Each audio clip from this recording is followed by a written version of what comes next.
Hello friends, my name is Vishal Jain और Vishal classes में आपका बहुत बहुत स्वागत है। दोस्तों, पिछली वीडियो में हमने कक्षा 9वीं की गणित की दूसरी प्रश्नावली को हमने सॉल्व कर लिया था। आज हम इसकी तीसरी प्रश्नावली यानी प्रश्नावली 2.3 को हल करेंगे। तो दोस्तों, बढ़ते हैं प्रश्नावली 2.3 की ओर और हम इसके क्वेश्चंस को सॉल्व करते हैं। तो इसका पहला क्वेश्चन दिया गया है, बताइए कि निम्नलिखित में से किस बहुपद का एक गुणनखंड x + 1 है। और इसमें हमने दो क्वेश्चनों को लिया हुआ है, ठीक है। तो हम इसे देखेंगे कि हमने किस प्रकार से हल कर सकते हैं।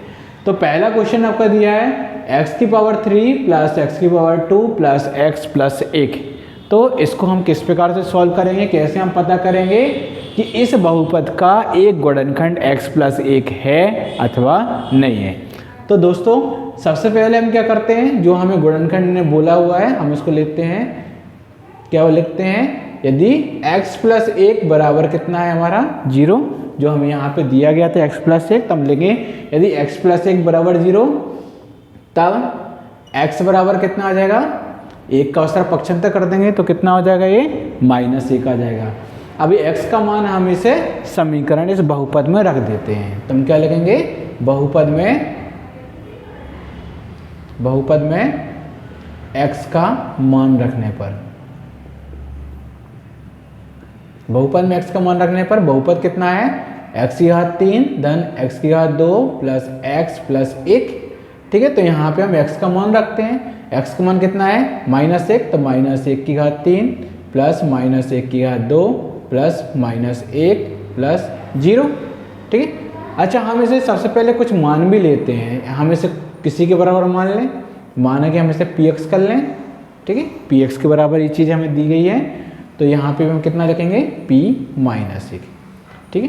तो यहाँ पे p-1 की वैल्यू कितनी आई हमारी, -1 को हम 3 बार लिखेंगे तो कितना आएगा, -1 गुणे -1 गुणे -1 प्लस -1 को 2 बार लिखेंगे तो कितना आएगा, -1 गुणे -1, और इसमें हम क्या करेंगे, प्लस और माइनस का गुणा होगा तो कितना आया, माइनस और 1, और ये प्लस का 1 हमारा ज्यों कहते हो। अब हम इसे आगे हल करें तो p-1 की वैल्यू कितनी होगी, देखो माइनस का गुणा हुआ तो प्लस, प्लस और माइनस का हुआ तो माइनस, 1 और 1 का गुणा हुआ 1, 1 का फिर 1 में गुणा हुआ तो 1, तो -6 आएगा प्लस, यहाँ पे माइनस का गुणा हुआ तो प्लस, 1 और 1 का गुणा हुआ तो 1, तो क्या आ जाएगा, प्लस का 1, और यहाँ पे आपका -1 और +1 तो दिया हुआ था। अब आप देख सकते हैं कि -1 और +1 ये दोनों घट के कितने हो जाएंगे, 0। यहाँ पे भी -1 और +1 ये दोनों भी घट के हो जाएंगे 0। तो हमारा p-1 की वैल्यू कितनी आ गई हमारी, 0, ठीक है। तो चूंकि हमारी इसकी वैल्यू कितनी आ गई है, 0 आ गई है, इसलिए क्या है, इसलिए हम बोलेंगे कि x + 1 जो है वो इस बहुपद का गुणनखंड है। दोस्तों, यहाँ पे बराबर में 0 आना चाहिए। यदि आपका बराबर 0 आ रहा है तो वो इसका गुणनखंड है, नहीं तो ये गुणनखंड नहीं है। तो हम क्या लिखेंगे, अतः x + 1 दिए गए बहुपद का गुणनखंड है। इसी का हम दूसरा क्वेश्चन हल करके देखते हैं। इसमें हमें चेक करना है कि x + 1 इसका भी एक गुणनखंड है या नहीं है। तो इसको भी हम ऐसे ही करेंगे, हम लिखेंगे यदि x + 1 बराबर है 0, तब x का मान कितना आ जाएगा, पक्षांतर करने पर -1, और अब हम क्या करेंगे, x का मान इस बहुपद में रखेंगे। तो हम क्या लिखेंगे, बहुपद में x का मान रखने पर, बहुपद हमें कितना दिया गया था, बहुपद को हम कुछ मान लेते हैं, माना कि हमारा कितना है px, तो px बराबर कितना दिया हमें, x³ - x² - 2 plus Karni 2 x plus Karni 2। हम x की जगह पे कितना रखेंगे, -1 रखेंगे, तो यहाँ पे आएगा x की जगह -1 रखा, यहाँ पे भी x की जगह रखा -1, यहाँ पे भी x की जगह पे रखा -1 माइनस, ये हमारा 2 प्लस कर्णी 2 ज्यों करता हूँ, यहाँ पे भी x की जगह पर रखा -1, और ये हमारा कर्णी 2 ज्यों करता हूँ, ठीक है। ऐसे हमने हल किया। -1 को 3 बार लिखेंगे तो कितना आएगा, -1 गुणे -1 गुणे -1, ये माइनस, इस -1 को भी 2 बार लिखेंगे तो कितना आएगा, -1 गुणे -1, ये माइनस। अब देखिए इस माइनस का आपका इस पूरे को, चलिए यहाँ पे रहने दीजिए -1। अब हम क्या करेंगे, इन दोनों का गुणा कर लेते हैं, ठीक है। इस माइनस का और इस माइनस का गुणा हुआ तो कितना हो गया आपका ये प्लस, ठीक है। अब बचा 1 का इस पूरी संख्या में गुणा करेंगे तो क्या आएगा, आपकी यही पूरी संख्या आएगी ना, ठीक है। और ये आपका करनी 2 क्या आएगा, ज्यों कहते हो आएगा। अब हम इसे ओपन कर लेते हैं, तो माइनस और माइनस का गुणा हुआ, माइनस और माइनस का गुणा हुआ तो आया प्लस, प्लस और माइनस का गुणा हुआ तो आया माइनस। 1 और 1, तीनों 1 का गुणा करने पर कितना आएगा, 1, माइनस, माइनस और माइनस का गुणा किया तो आया प्लस, और प्लस और बस माइनस का गुणा हुआ तो क्या आएगा, माइनस। 1 और 1 का गुणा किया तो आया 1, और प्लस का 2 में गुणा हुआ तो क्या आएगा, प्लस का 2 ही आएगा, और प्लस का करनी 2 में होगा तो क्या आएगा, प्लस का करनी 2 आएगा, और यहाँ पे भी ये करनी 2 आएगा।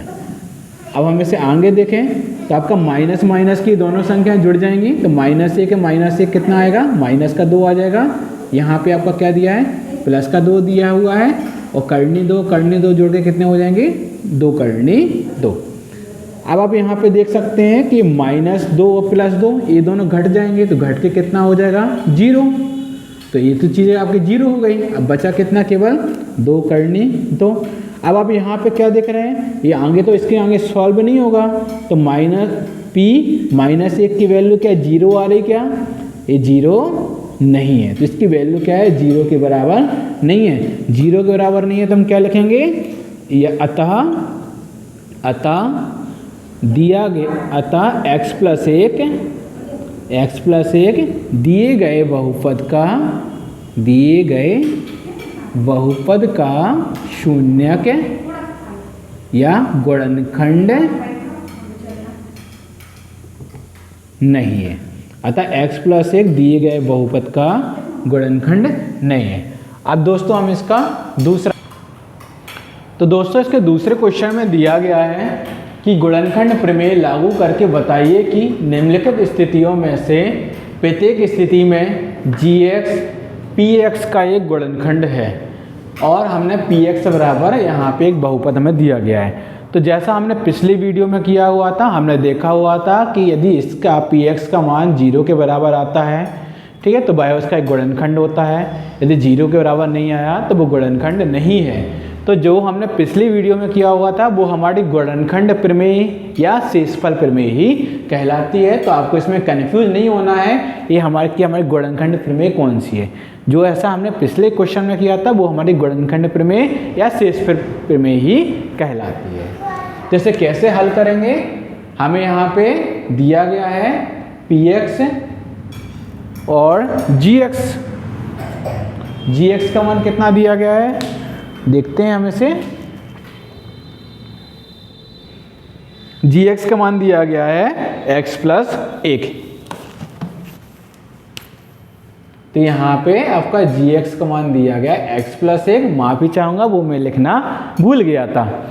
तो यहाँ पे px का मान ये दिया गया है और gx का मान ये दिया गया है। हमें चेक करना है कि gx px का एक गुणनखंड है या नहीं है।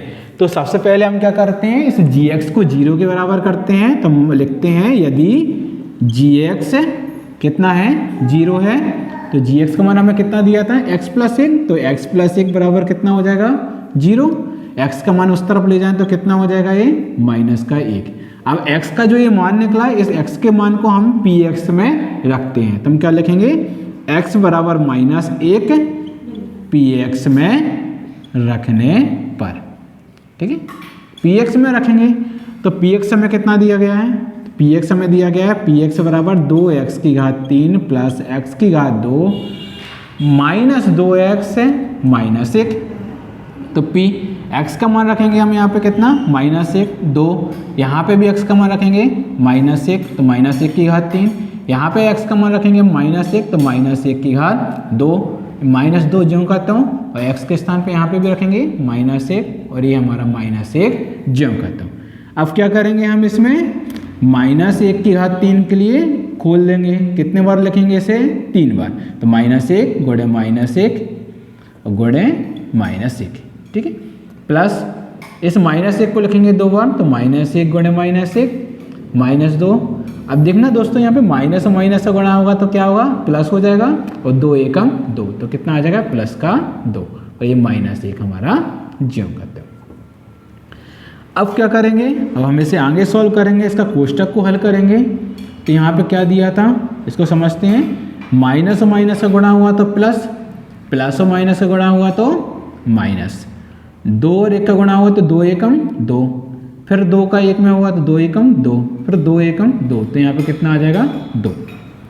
अब माइनस माइनस का गुणा हुआ तो प्लस, और प्लस का गुणा हुआ तो ये प्लस, 1 और 1 का गुणा हुआ तो 1, ये यहाँ पे कितना दिया प्लस का 2, और ये दिया है माइनस का 1। अब हमें यहाँ पे क्या देख रहे हैं कि अब इन दोनों को हल करेंगे तो -2 और प्लस का 2, तो ये घट के कितने हो जाएंगे 0, प्लस का 1 और -1 ये दोनों भी घट के कितने हो जाएंगे 0, तो इसका मान कितना आ गया 0, और इसका मान 0 है तो हम क्या लिखेंगे, अतः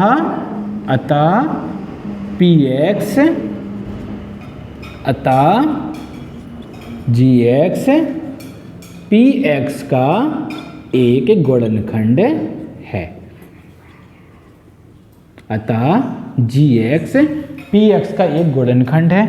आपको ये क्वेश्चन जैसा हमने पहले में किया था वैसे ही आपको इसे भी हल करना है, ठीक है। अब हम इसके तीसरे क्वेश्चन के लिए समझते हैं।